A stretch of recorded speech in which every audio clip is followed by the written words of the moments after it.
Good morning, Jerry Hawk 250 here. I know it's been a while since I made a video. Past few months we've been getting rain pretty much just about every day. Maybe a few nice days here in between, but it's really been rough for riding around here. That and between tropical storms and hurricanes coming by, it really put a damper on the riding. In a few days I did get to ride or going to work, which early morning it's kind of hard to shoot a video in the dark. But anyhow, I do have just a little with 2,200 miles on her, and I need to replace the chain.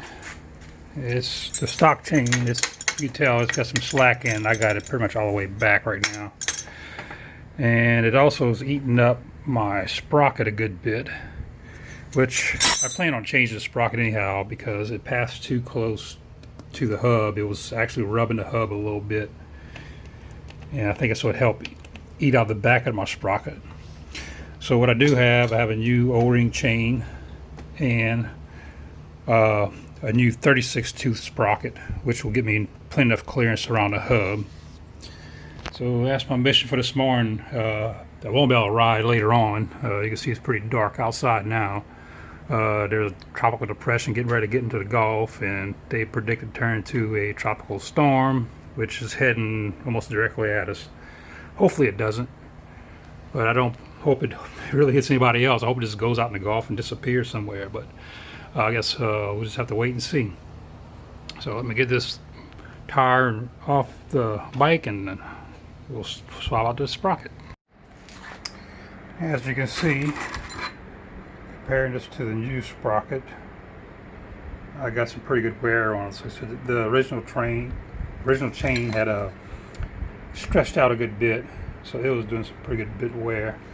And you can see what I'm talking about, how close, I mean, here's a straight up shot, how close it was to the hub. New sprocket, let me do this. And you really can't tell, but I'll compare the two together when I get it off. Get a snap ring off. I found these at Harbor Freight. These work pretty good. It's just about right for getting off the snap ring. This is going to be a two-hand job, so I'll be right back. Now you can see where the chain was rubbing the hub right here. This is the reason I went with a bigger sprocket. And you can see this, it's pretty well eaten up. Look how that's all chewed up. So yeah, that wasn't a good thing. And you can see originally I had recessed the back, and then I found out after I've done this I didn't have to recess it.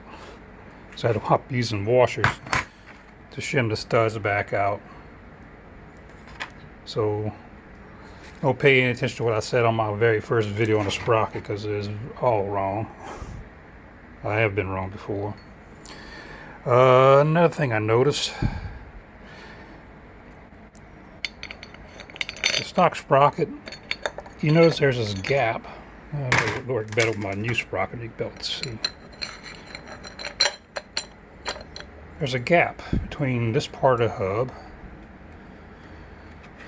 and the stock sprocket had this washer on it to make up for the gap. So I had recessed it into my old sprocket. I'll have to do with this one too, but I just noticed something. There is a ring on here, which I didn't realize. This ring right here could be removed, and I think I have to get a measurement of this, but I think this is about 58 millimeter and this is 63. Since I got to get a custom sprockets made anyhow, if I ever have to replace again, I think I'll remove this ring and get the right diameter hole to 58 millimeter, and then I won't need this ring anymore. I think I was just a band-aid here. Took a sprocket that they had. Let's see, I got a stock sprocket. This sprocket probably fit on many other bikes, and I guess their solution was to throw this little ring in there and then just put this washer on top of it to take up the space. I mean, it works, but next sprocket's gonna be done correctly. Yep. And then the sprocket would then have more meat to sit on without that ring on there. You probably have less chance of doing any wobbling or whatever else. So I'll have to groove this out, I think. I'll try putting it on without it and see what happens. To recess that ring in my sprocket, I'm going to use this bearing bit on my drill press. You see it has, you can almost see it's got a little, you know, cutting edges on the end of it, as well as the side. It doesn't take much. I mean, only taking out, you know, thickness of this ring. See, I got the bit set up, drill press, set to about the depth that I need it. Of course, this will take 2 hands, so I don't have my other camera set up. I'm using my phone right now. I'll be back shortly. As you see, that bit did pretty quick work on it.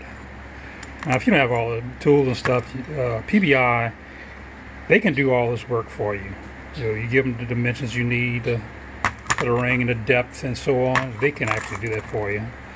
In fact, I didn't even get the hole. I drilled the holes myself. I mean, if you want to save bucks, a few bucks here and there, that's ways of doing it.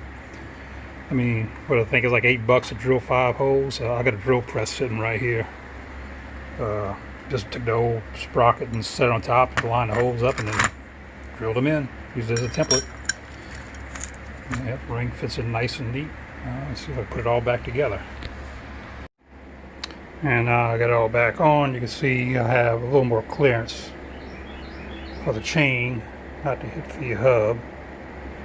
There is a gap in between there, which the other chain was passing between both sides, but it was rubbing just enough to screw everything up. So now I don't have to worry about that anymore. My only concern is now is I may have to jump up to a 18th tooth on the front sprocket. I'll see how, you know, if I lose any real speed in it. And it'll just increase the RPMs.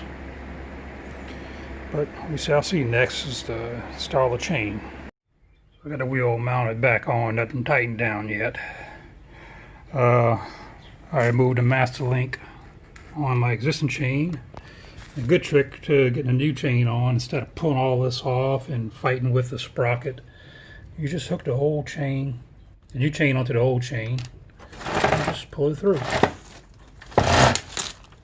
Like so. You have to remove anything.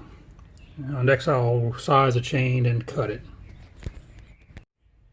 So I measured out how much chain I need to cut off. Got my chain breaker on, also from Harbor Freight, my favorite place. And see if I can pop that loose.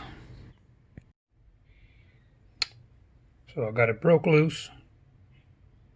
You ready to put the master link on. They give you a little pack of grease with the chain, so I'm going to grease that up and put it on. And put it, the master link on is important to make sure you put the clip on the right way. You want to put the open end to the back side to where if the chain's rotating, it won't catch anything and knock it off. If that makes any sense to you. And I just need to adjust the chain. So now you can see I have just enough room for my chain to clear the hub. It's not hitting anywhere. So yeah, 36 tooth would be about the smallest you want to go on these bikes. And so the only other thing you do is go to 18 tooth in front. And I know it's pretty tight in there. You'd have to actually grind out a little bit of your cover, chain cover, to make them work. I'm not too keen on that. Chain binds up a little bit, it could bust the housing, but I'll look at it and see if I want to do it or not. I mean, with this sprocket right here, I'm pretty sure it's gonna go fast enough for what I needed to do with it. It's not gonna hurt my, I ain't worried about top end. I mean, I know this thing will do over 80. I don't plan on doing the 80. As long as I can cruise along between 70 and 75, I'm good. So yep, got her all on. slacks, the chain, perfect. Time to go take a little ride before the rain hits. Alright, just to show you how bad the other chain was stretched out. Here's a piece of new chain, the old chain. Got the rear end lined up. And just in these few links, look how much longer this other chain, how much is stretched. So you can imagine over a whole length of chain is probably stretched out a good 3/8 of an inch, I would believe, if not more. Yeah, it was definitely time to change it. And this was a stock chain, so I'll just push it as far as it'll go. But I mean, you can see the bearings are just wore out on it. They move side to side. You can see the gaps. I mean, this thing is like a snake. I mean, just how easy, how much wear they had on it compared to a new chain. It just don't give. Another thing, I'd like to thank all my subscribers. I never thought I'd hit over 500 subscribers. I started out doing this as just to post stuff on China Riders Forum.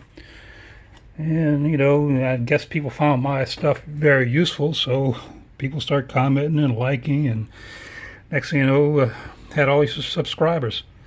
I really appreciate it, guys. I will get some more videos out. Like I said, it's been, you know, weather's been bad around here. You can't really do any riding when it's raining. And, you know, right now it's cloudy, but I know it's raining right out in the Gulf right there. Like I said, they do have a tropical depression getting ready to get into the Gulf. It ain't gonna make things any better for this next week. So, yeah, I guess the bike will sit a little longer. Now, my Hawk has got some ride time in. We did get a few weekends out at the Bonnie Carey Spillway, so I did get to do some ride out there and put some hours on it.